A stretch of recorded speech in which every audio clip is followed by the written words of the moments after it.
साथियों, आज आप सभी से बात करते हुए मैं उन परिस्थितियों को भी याद करूंगा जब वीर साहबजादों ने अपना बलिदान दिया था। ये आज की युवा पीढ़ी के लिए भी जानना उतना ही जरूरी है और इसलिए उन घटनाओं को बार बार याद किया जाना ये भी जरूरी है। 325 साल पहले के वो हालात, 26 दिसंबर का वो दिन जब छोटी सी उम्र में हमारे साहबजादों ने अपने प्राणों की आहुति दे दी। साहिबजादा जोरावर सिंह और साहिबजादा फतेह सिंह की आयु कम थी, लेकिन उनका हौसला आसमान से भी ऊंचा था। साहबजादों ने मुगल सल्तनत के हर लालच को ठुकराया, हर अत्याचार को सहा। जब वजीर खान ने उन्हें दीवार में चुनवाने का आदेश दिया तो साहबजादों ने उसे पूरी वीरता से स्वीकार किया। साहबजादों ने उन्हें गुरु अर्जन देव, गुरु तेग बहादुर और गुरु गोविंद सिंह की वीरता याद दिलाई। ये वीरता हमारी आस्था का आत्मबल था। साहिबजादों ने प्राण देना स्वीकार किया, लेकिन आस्था के पथ से वो कभी विचलित नहीं हुए। वीर बाल दिवस का ये दिन हमें ये सिखाता है कि चाहे कितनी भी विकट स्थितियां आए, कितना भी विपरीत समय क्यों न हो, देश और देश हित से बड़ा कुछ नहीं होता। इसलिए देश के लिए किया गया हर काम वीरता है। देश के लिए जीने वाला हर बच्चा, हर युवा वीर बालक है। साथियों, वीर बाल दिवस का ये वर्ष और भी खास है। ये वर्ष भारतीय गणतंत्र की स्थापना का, हमारे संविधान का 75वां वर्ष है।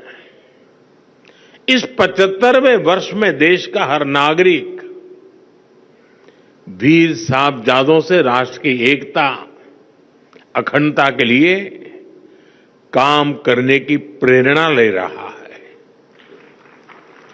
आज भारत जिस सशक्त लोकतंत्र पर गर्व करता है, उसकी नींव में साहबजादों की वीरता है, उनका बलिदान है।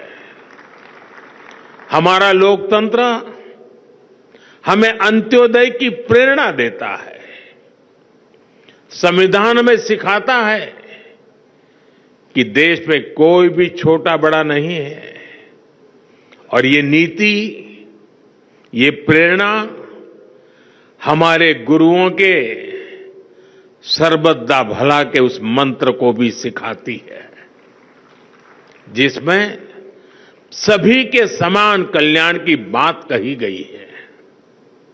गुरु परंपरा ने हमें सभी को एक समान भाव से देखना सिखाया है, और संविधान भी हमें इसी विचार की प्रेरणा देता है। वीर साहिबजादों का जीवन हमें देश की अखंडता और विचारों से कोई समझौता ना करने की सीख देता है और संविधान भी हमें भारत की प्रभुता और अखंडता को सर्वोपरि रखने का सिद्धांत देता है। एक तरह से हमारे लोकतंत्र की विराटता में गुरुओं की सीख है, साहिबजादों का त्याग है और देश की एकता का मूल मंत्र है।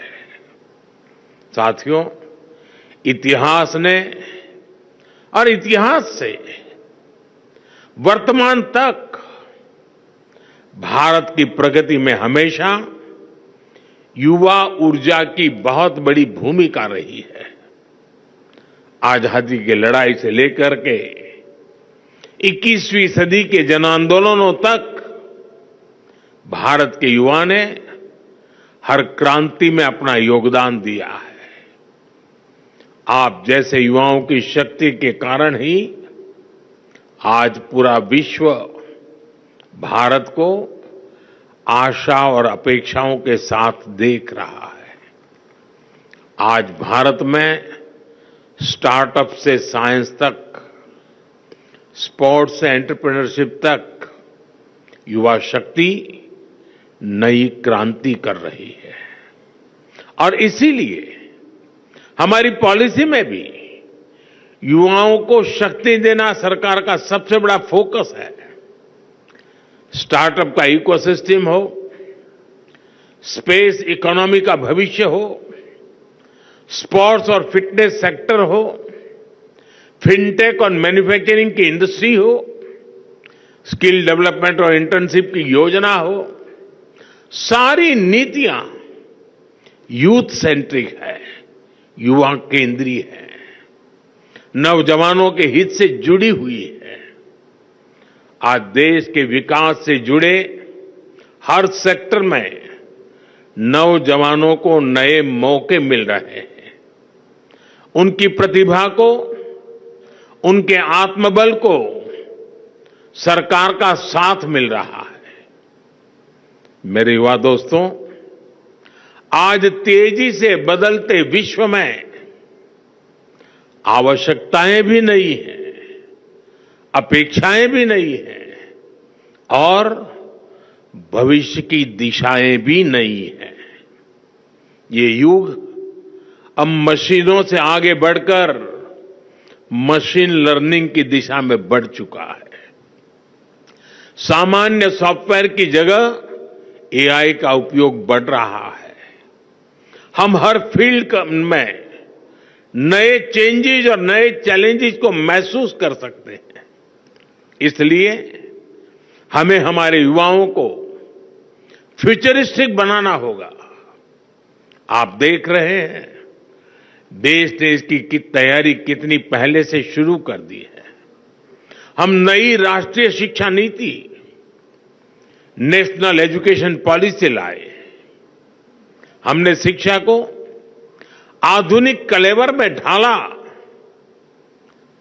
उसे खुला आसमान बनाया। हमारे युवा केवल किताबी ज्ञान तक सीमित न रहें, इसके लिए कई प्रयास किए जा रहे हैं। छोटे बच्चों को इनोवेटिव बनाने के लिए देश में 10,000 से ज्यादा अटल टिंकरिंग लैब शुरू की गई है।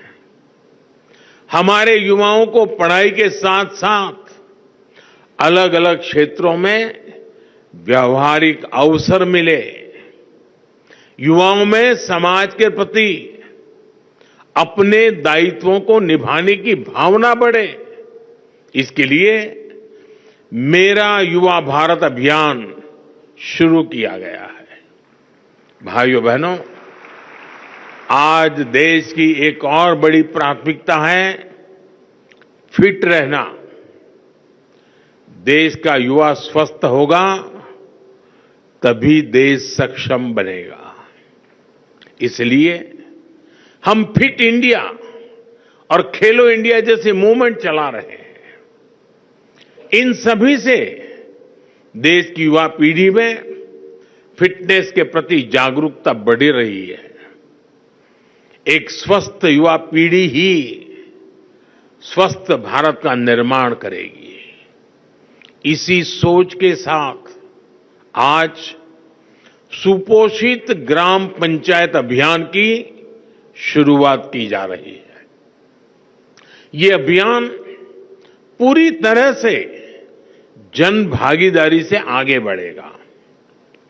कुपोषण मुक्त भारत के लिए ग्राम पंचायतों के बीच एक हेल्दी कंपटीशन, एक तंदुरुस्त स्पर्धा हो। सुपोषित ग्राम पंचायत विकसित भारत का आधार बने, ये हमारा लक्ष्य है। साथियों, वीर बाल दिवस हमें प्रेरणाओं से भरता है और नए संकल्पों के लिए प्रेरित करता है। मैंने लाल किले से कहा है, अब बेस्ट ही हमारा स्टैंडर्ड होना चाहिए। मैं अपनी युवा शक्ति से कहूंगा कि वो जिस सेक्टर में हो उसे बेस्ट बनाने के लिए काम करें। अगर हम इंफ्रास्ट्रक्चर पर काम करें तो ऐसे करें कि हमारी सड़कें, हमारा रेल नेटवर्क, हमारा एयरपोर्ट इंफ्रास्ट्रक्चर दुनिया में बेस्ट हो। अगर हम मैन्युफैक्चरिंग पर काम करें तो ऐसे करें कि हमारे सेमीकंडक्टर, हमारे इलेक्ट्रॉनिक्स, हमारे ऑटो व्हीकल दुनिया में बेस्ट हो। अगर हम टूरिज्म में काम करें तो ऐसे करें कि हमारे टूरिज्म डेस्टिनेशन, हमारी ट्रेवल एमेनिटी, हमारी हॉस्पिटैलिटी दुनिया में बेस्ट हो। अगर हम स्पेस सेक्टर में काम करें तो ऐसे करें कि हमारी सैटेलाइट्स, हमारी नेविगेशन टेक्नोलॉजी, हमारी एस्ट्रोनॉमी रिसर्च दुनिया में बेस्ट हो। इतने बड़े लक्ष्य तय करने के लिए जो मनोबल चाहिए होता है, उसकी प्रेरणा भी हमें वीर साहबजादों से ही मिलती है। अब बड़े लक्ष्य ही हमारे संकल्प है।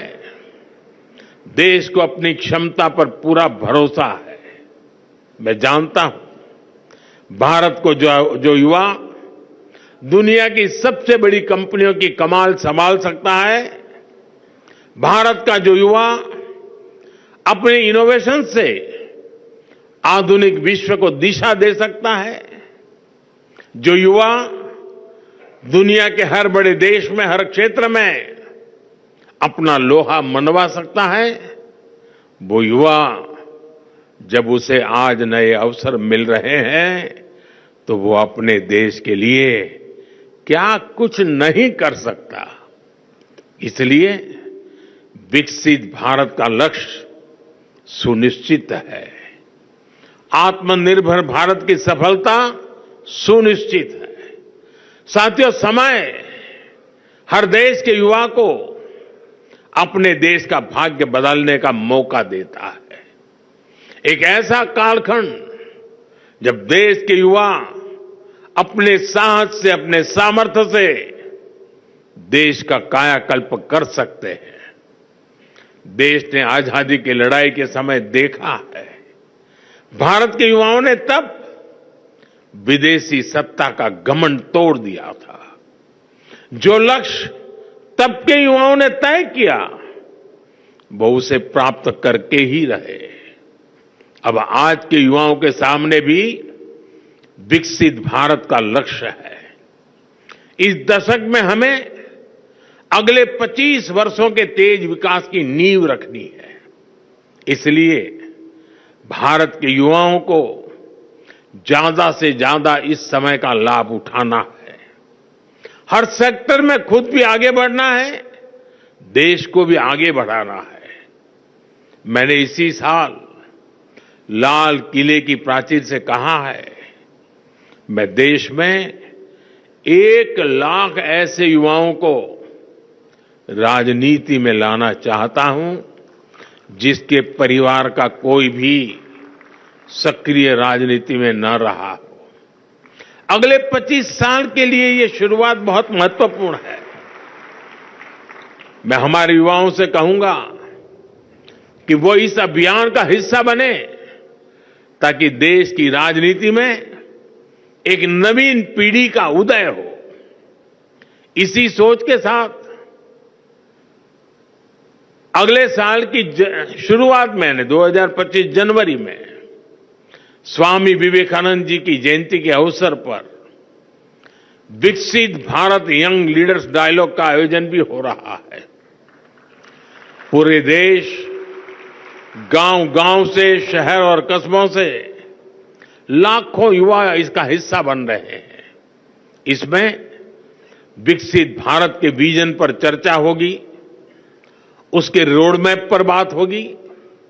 साथियों, अमृतकाल के 25 वर्षों के संकल्पों को पूरा करने के लिए ये दशक, अगले 5 वर्ष बहुत अहम होने वाले हैं।